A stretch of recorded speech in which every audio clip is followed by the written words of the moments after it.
Bem-vindos ao Senso Crítico. O vídeo de hoje é o último episódio de uma série de 3 vídeos onde a gente está analisando os aspectos teóricos práticos da educação no Brasil,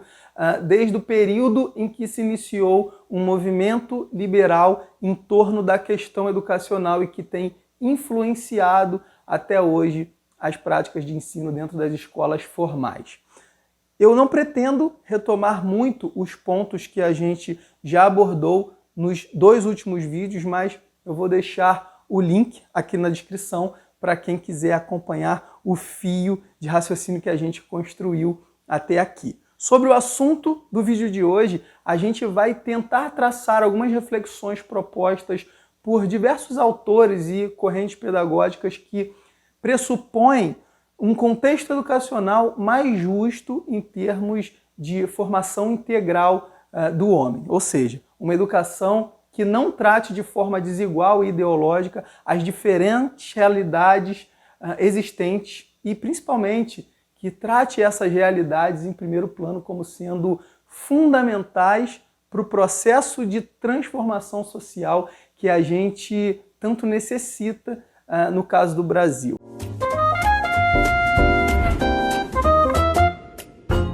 A gente já sabe que as ideias educacionais pensadas pela escola e para a escola formal falharam na sua função social. Tanto a escola tradicional quanto a escola nova e também a escola tecnicista no campo da prática não resolveram de fato o problema principal que elas se colocaram a resolver em nossa sociedade, que foi o problema da marginalidade e da desigualdade entre as classes. Todas essas correntes elegeram, de alguma forma, o que era para elas o problema social e, assim, baseadas nisso, criaram soluções que, na prática, falharam. E como a gente sabe disso? Se a gente olhar e pensar que todas essas propostas tinham em seus planos uma solução para o problema da marginalidade e olhar para a conjuntura atual, é fácil da gente perceber que a desigualdade cresceu, os preconceitos e as discriminações raciais, junto com todos os outros tipos de discriminação e de violência, estão, na verdade, numa onda crescente, como é o caso do feminicídio, da homofobia, e se a gente quiser se apoiar num exemplo recente que mobilizou o mundo todo, a gente pode citar o caso do assassinato de George Floyd nos Estados Unidos. E se tratando especificamente de Brasil, o fato é que a gente nunca teve episódios tão claros em favor de uma supremacia branca como agora, tanto por parte da nossa população, quanto também por parte do nosso governo, o que é um absurdo. Isso indica que o ideal liberal positivista, pensado principalmente pela Escola Nova no Brasil, não só falhou como projeto educacional unitário, como fortaleceu o campo educacional de caráter mais liberal e acabou contribuindo mais para a realidade das reproduções das desigualdades do que o contrário. Obviamente que, como vai dizer Mesaros lá no livro A Educação para Além do Capital, a educação sozinha ela não é suficiente para resolver todos os problemas sociais criados pelo sistema capitalista. Mas, sem sombra de dúvidas, ela é fundamental na formação da consciência crítica ou da contraconsciência das pessoas. Ou como disse Paulo Freire, a educação não transforma o mundo, ela muda as pessoas e as pessoas transformam o mundo. E como que a educação, nesse sentido, ela pode ajudar a superar os problemas de desigualdades, os problemas dos diversos tipos de preconceitos, enfim. Qual o papel da educação nesse processo contra-hegemônico e também emancipatório da sociedade? Bom, antes mesmo da gente responder isso, a gente precisa assumir uma posição no tempo, porque para analisar uma conjuntura dessa, é muito importante que a gente entenda o contexto material histórico em que acontecem essas contradições. E isso significa também assumir a existência de uma classe trabalhadora que é explorada e de uma classe burguesa que explora. A verdade é que hoje a gente vive um problema social onde a imensa maioria das pessoas não tem sequer os seus direitos básicos respeitados E para piorar, o nosso atual governo ainda apoia as políticas de austeridades e as privatizações, o que só agrava cada vez mais o quadro desses problemas, e é claro que de alguma forma isso afeta o campo educacional. O que a gente percebe é que o resultado de todos esses anos de projeto político liberal no campo da educação produziu um forte desmanche das instituições públicas e um forte apoio às instituições privadas, que de fato legitimaram todos os tipos de desigualdade, incluindo a separação qualitativa do trabalho manual e do trabalho intelectual, colocando o trabalho intelectual como superior. O que acaba servindo também para naturalizar essas desigualdades existentes entre essas duas classes. Vale dizer ainda que a educação no governo Bolsonaro intensifica ainda mais essa cartilha capitalista. É só a gente olhar os descasos e os absurdos que têm acontecido no Ministério da Educação, por exemplo, com os episódios de ministros forjando descaradamente as suas formações acadêmicas, aprovando cortes de programas de cotas, tentando implantar projetos ideológicos, como é o caso da Escola Sem Partido, enfim. Esse é o primeiro ponto que a gente precisa tomar como consciência. Nós temos hoje um governo conservador, liberal, capitalista e, acima de tudo, extremista de direita, que vê a educação como um problema a ser combatido e que a escola deve se limitar a formar o homo faber para fomentar única e exclusivamente a máquina capitalista de produção de suas mercadorias, de seus consumos, enfim. Aqui vale fazer uma breve observação, sem entrar a fundo no tema, sobre alguns termos que vocês podem ouvir e que, dependendo do ponto de vista socialista ou capitalista, podem significar propostas completamente diferentes e até opostas. Por exemplo, quando a gente fala de escola politécnica, de escola voltada para o mercado de trabalho, no contexto capitalista, a gente, na verdade, está falando de uma escola tecnicista apoiada no sistema fabril de produção, que, como diz Marx, vê o trabalhador como um mero acessório da máquina que ele opera única e exclusivamente para fazer o sistema girar. Agora, quando vocês ouvirem as palavras escola politécnica e escola do trabalho no contexto da pedagogia socialista, saibam que se está falando de coisas completamente opostas. Por exemplo, a importância do processo de educação da classe trabalhadora como um processo educativo e, ao mesmo tempo, revolucionário de emancipação, como é possível a gente ver nos textos de Pistrac, Krupskaya e mesmo em Marx e Engels. Outro ponto importante é que o sistema educacional aparelhado pelos estados burgueses já seguem esse rumo que a gente está vendo aqui há bastante tempo no Brasil. Ou seja, nada disso que a gente analisou acabou de ser implantado. Na verdade, Saviani vai dizer que esse processo que ele chamou de reconstrução da hegemonia dominante no contexto educacional inicia-se no Brasil com o Manifesto dos Pioneiros da Educação Nova em 1932 e que, na verdade, segue o Plano Liberal de Desenvolvimento do governo Vargas. É bom a gente esclarecer de uma vez por todas que o sistema educacional brasileiro, desde a década de 30, tanto nas escolas das camadas mais pobres, quanto nas escolas das camadas elitizadas, não é um sistema socialista e nem mesmo um sistema freiriano, como alguns liberais mal intencionados ou mal informados gostam de propagar por aí. A verdade é que, se a nossa educação está precária, como eles gostam de dizer, principalmente na questão pública, é porque, como analisa Saviani, o plano político liberal educacional que foi implantado em 32 trabalhou forte para convencer os educadores de que o sistema de ensino tradicional, que tem a sua estrutura implantada até hoje nas escolas públicas, era de fato um sistema defeituoso, não científico, sem virtudes, enfim, e que era um sistema que tinha falhado na sua missão de resolver o problema da marginalidade. E foi assim que todo o sistema educacional, incluindo a formação dos docentes, passou a valorizar os parâmetros da escola nova como um modelo ideal a ser seguido, e de fato foi o que acabou acontecendo no âmbito de algumas escolas particulares das elites que foram muito bem equipadas para o novo sistema. Diga-se de passagem, enquanto que nas escolas da rede pública, o que aconteceu praticamente foi que não houve condições reais de também se aparelhar essas escolas aos novos moldes, o que acabou gerando aí um relaxamento e um descaso pelos métodos ditos tradicionais e, como consequência, um considerável enfraquecimento da qualidade do ensino dessas escolas públicas frequentadas justamente pelas classes pobres. E, por outro lado,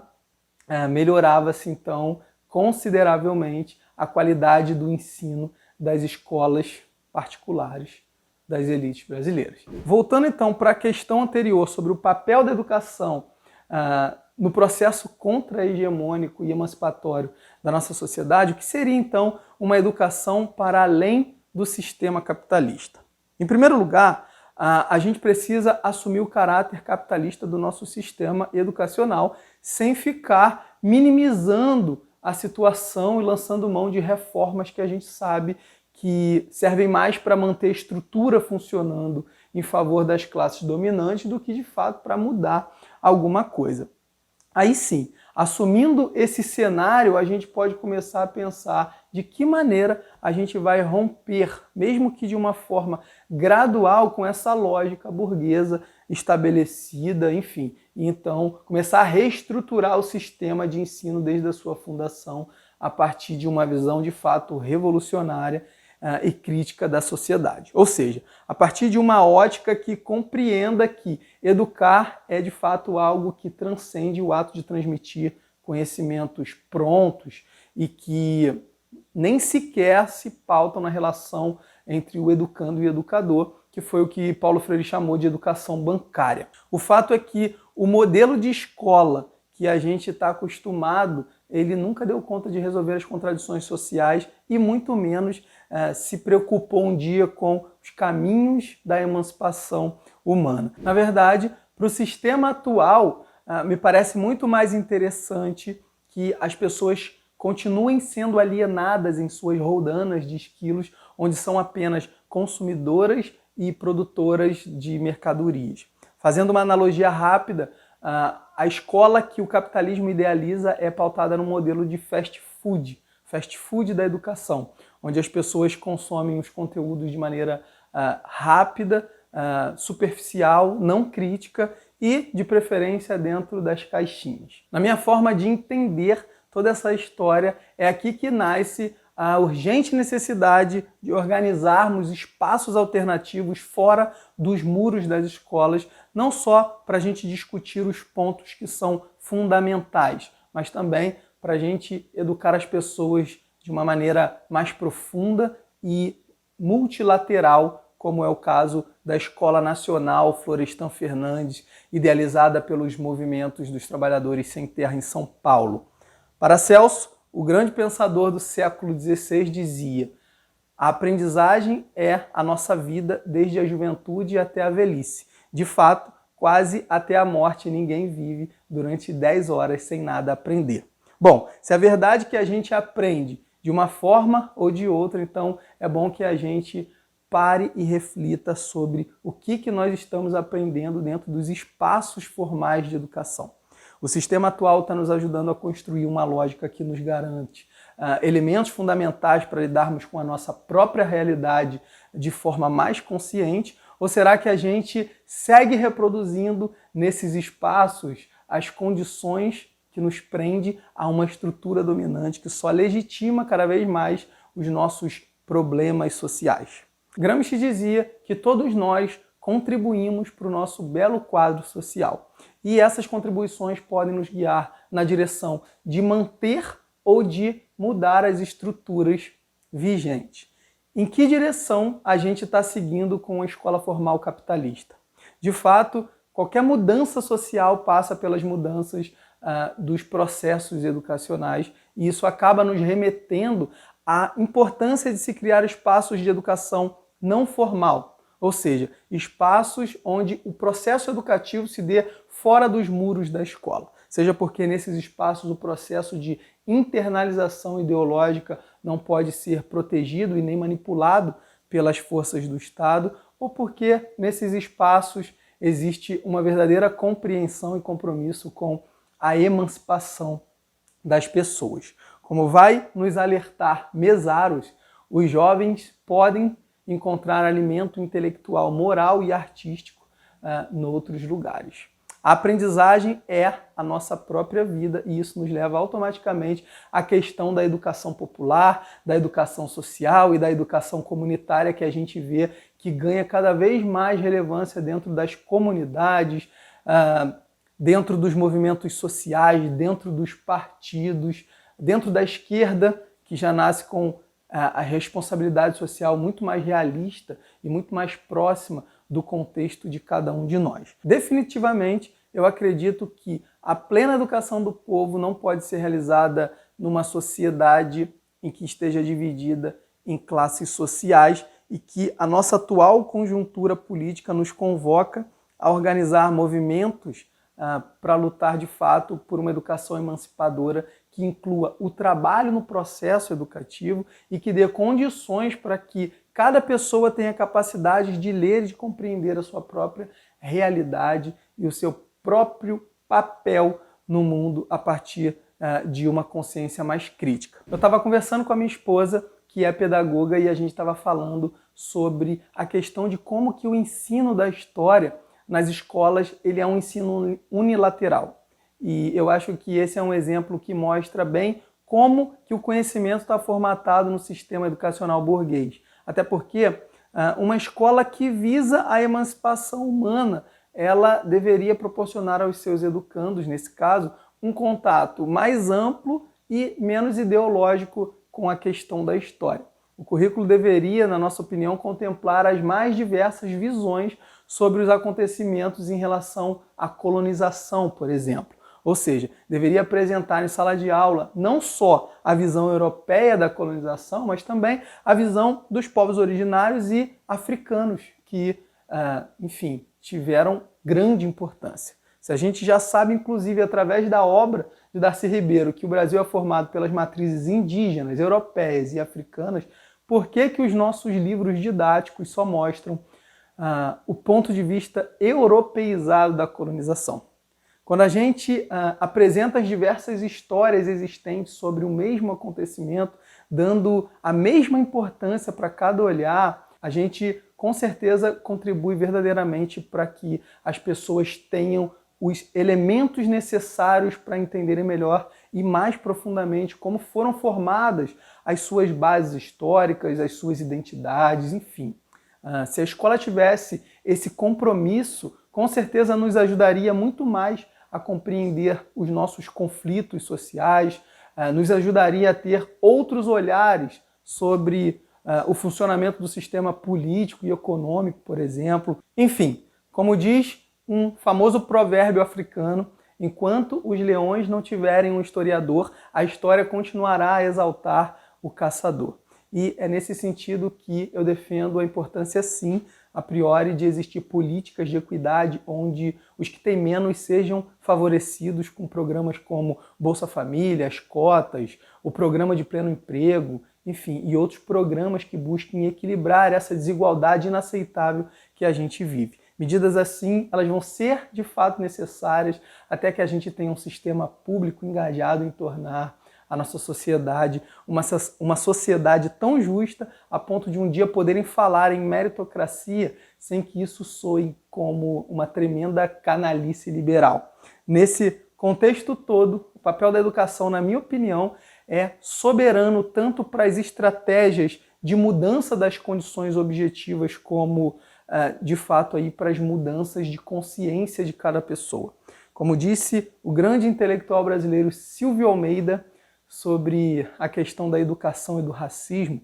uma educação que não questiona o racismo, ela se torna uma educação que vai simplesmente produzir como parâmetro de normalidade a discriminação racial. Não basta simplesmente educar as pessoas para que elas sejam antirracistas. É justamente a educação que torna possível a reprodução do racismo quando ela não é capaz de confrontar a normalização dos parâmetros racializados do qual a sociedade se serve. Pegando essa fala do Silvio, eu digo que uma educação que se pretenda ir além do olhar do opressor e que se coloque sob a perspectiva do oprimido é uma educação que prioriza uma ordem social qualitativamente diferente. Uma ordem social libertadora e com as suas bases bem alicerçadas na educação socialista. Ou seja, uma educação que visa que o agente social possa libertar-se de suas situações de conflitos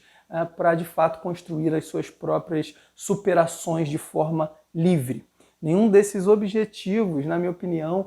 eles são concebíveis sem a intervenção mais ativa de uma educação humanizadora, crítica e revolucionária que, de fato, pretenda reestruturar todo o nosso sistema educacional. A verdade é que a imensa maioria de nós vive numa realidade onde os mínimos requisitos para se satisfazer as necessidades humanas,